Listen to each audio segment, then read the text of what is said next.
Bonjour, bon après-midi et bonsoir pour tous, tout et chacun dans ce rang social. Bienvenue dans cette nouvelle séance qui va nous informer de tout ce que ça a rapport avec l'utilisation du logiciel Microsoft Office Publisher, qui a aussi un logiciel qui peut nous aider à faire la détermination bien, à réaliser des cartes de vin, des invitations, ou bien ainsi que des autres cartes vont nous aider pour leur de l'informatisation ainsi que pour leur célébration ainsi que les invitations de certaines fêtes différentes. Alors, sans pour autant tarder, je vais vous conduire que ça, c'est la première partie de cette module, qui est aussi une module constituée de 20 séances. Et pour cette suite, je vais vous montrer à l'arrière comment on va procéder pour utiliser ce logiciel Microsoft Office Publisher en vous montrant dans cette première partie tout ce qui concerne un rapport avec l'insertion d'une zone de texte ainsi que la saisie des caractères bien des polices ainsi que la mise en forme que ce soit en italique, en grand ou bien en italique. Alors, c'est important de vous montrer comment vous pouvez mémoriser tout directement. Alors, une fois que nous avons déjà lancé le logiciel Microsoft Office Publisher, il y a déjà aussi ce que vous voudrez réaliser, comme je vous ai dit pour la procédure,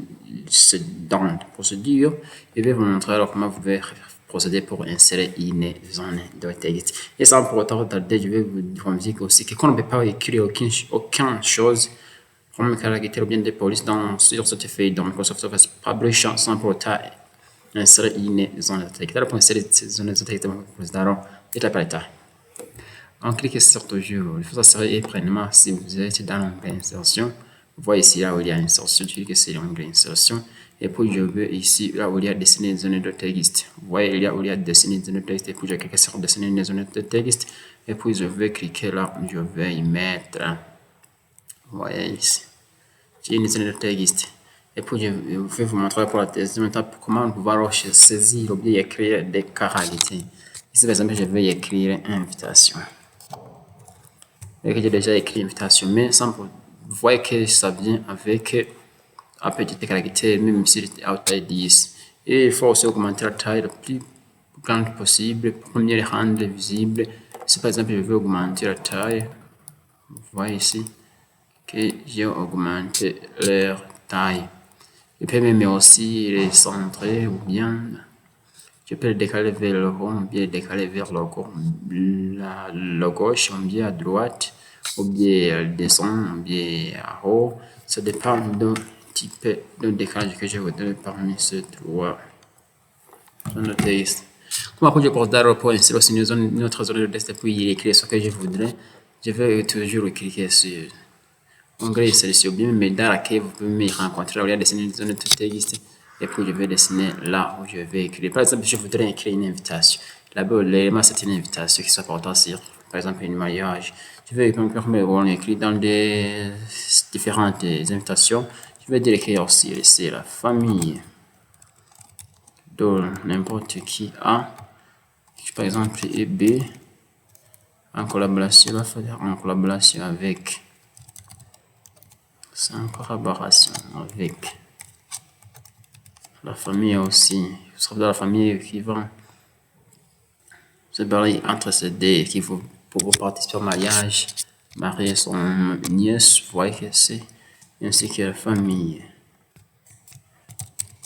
de C et Z et de ce qu'il voudrait réaliser.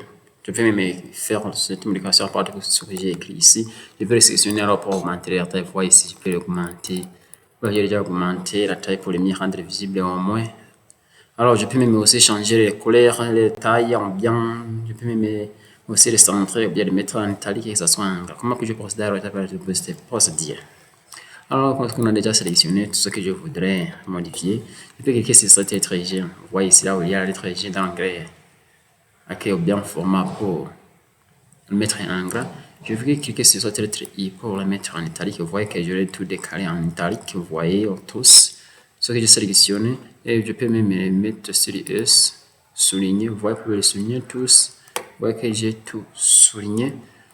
Je peux même changer aussi les nouvelles polices ou bien votre type de police. Vous voyez ici, je peux choisir Benadium ticondacide, vous voyez, ou bien je peux me changer ça, m'intéresser, je peux même changer aussi notre type de police. Si par exemple je veux, si j'ai besoin d'une page de police que je ne peux pas trouver ici directement, je peux même aussi cliquer ici, puis je vais y taper.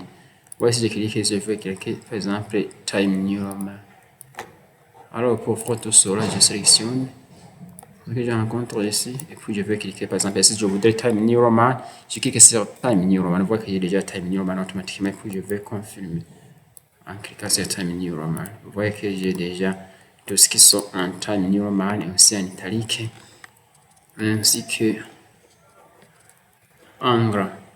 Si je veux même aussi le sélectionner, je fais tout à fait similaire, ainsi que pour le changement de la couleur de police. Je voudrais changer la couleur de police, je sélectionne toujours, et puis je vais cliquer sur ce travail ici, et puis je vais choisir le type de police que je voudrais.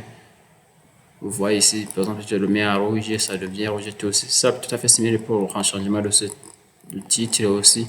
Je vais aussi le mettre, par exemple, à rouge, ou bien je peux le mettre en jaune. Vous voyez que je l'ai mis en jaune. Je peux le mettre aussi, même au centre.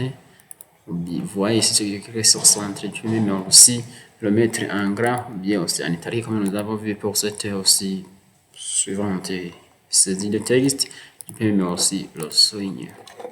Alors, vous voyez que j'ai déjà tout fait, la mise en forme en rapport avec la division de la taille de police, la couleur de police, ainsi que le style de police. Alors, je vous remercie d'abord pour votre écoute attentif et pour la deuxième partie, je vais vous montrer comment même aussi vous pouvez procéder pour définir un type de police ainsi que la taille ou bien la modification de la casse. Je vous remercie.